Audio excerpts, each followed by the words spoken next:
Okay, let's talk about the hip flexor and having tight hip flexors.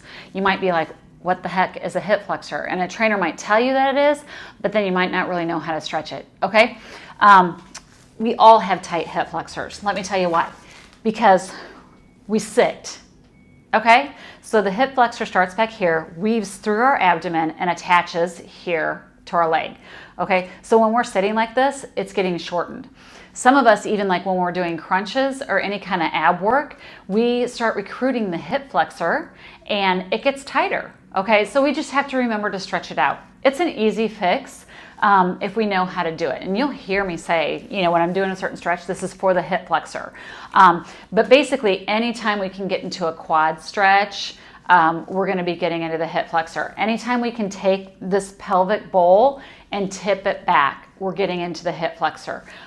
Because what happens is the hip flexor gets tight and it wants to have our hips tuck under. That's the problem, okay, if they get stuck there.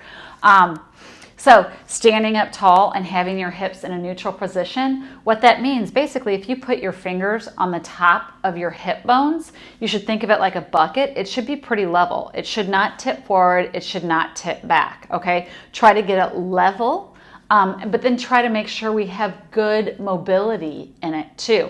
So cat and cow, they're common poses in yoga. They cause us to act like 5-year-olds and laugh at them. I get it. They're stupid, okay? But they're very, very healthy, very important for our hips, okay? So we need to do them. We need that mobility in our hips. It will help prevent so many other problems. And we all, like I said, have tight hip flexors, so we all need to be doing them, okay? Laying over a block on your back or a pillow in your bed. Just put a pillow under your back and lay over it to arch over it. If you're really bad, take a small pillow with you when you're driving even and throw it behind your back when you're in the car. And again, focus on getting that arch back into your back, which is really just getting your hips to release and go into a neutral position.